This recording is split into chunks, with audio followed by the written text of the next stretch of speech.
आता बघूयात मुंबई पुण्यातील टॉप 9 मध्ये। मुंबईत 6 महिन्यांमध्ये 75,672 मालमत्तांची विक्री। यंदाच्या 6 महिन्यात मालमत्ता विक्रीमध्ये विक्रमी वाढ। विक्री झालेल्या मालमत्तांमध्ये 80% प्रमाण निवासी मालमत्तांचे। रायगड रत्नागिरीसाठी ऑरेंज अलर्ट तर मुंबईला येलो अलर्ट। मुंबई आणि परिसरात सकाळपासून ढगाळ वातावरण। राज्यभरात आषाढी वारीचा उत्साह। पनवेलमधून निघाली आषाढी वारी।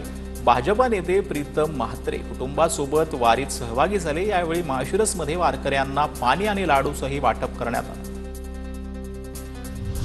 ठाण्यात पुन्हा डम्पिंग ग्राउंडचा विषय पेटणार। 10 जुलैपर्यंत सीपी तलाव कचऱ्याचं डम्पिंग ग्राउंड हटवा, अन्यथा ठाणे मनपाच्या मुख्यालयासमोर कचरा टाकणार। शिवसेना सचिव राम रेपाळे आणि विभाग प्रमुख एकनाथ भोईर यांचा इशारा।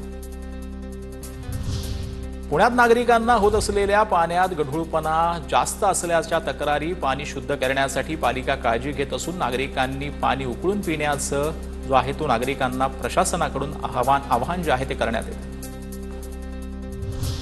राज्य महिला अत्याचाराच्या घटनेमध्ये वाढ। त्या संदर्भातील गुन्हे दाखल करण्यात विलंब होत असल्यानं संवेदनशीलता दाखवून गुन्हे दाखल करावेत। राष्ट्रीय महिला आयोगाच्या अध्यक्षा विजया रहाटकर यांचा पोलिसांना आदेश। पिंपरी चिंचवड पालिकेकडून 90 दिवसांमध्ये 522 कोटींची कर वसुली। प्रथमच पहिल्या तिमाहीमध्ये कर वसुलीचा 500 कोटींचा आकडा पार। कर संकलन विभागानं 30 जूनपर्यंत विविध सवलती जाहीर केल्या होत्या। पुण्याच्या कोंडव्यातील कत्तलखाना बंद करण्याचे आदेश। मुख्यमंत्री देवेंद्र फडणवीसांची विधिमंडळात माहिती। कत्तलखान्यातील सांडपाण्याचे नमुने जास्त प्रदूषित असल्यानं कत्तलखाना बंद करण्याचे आदेश।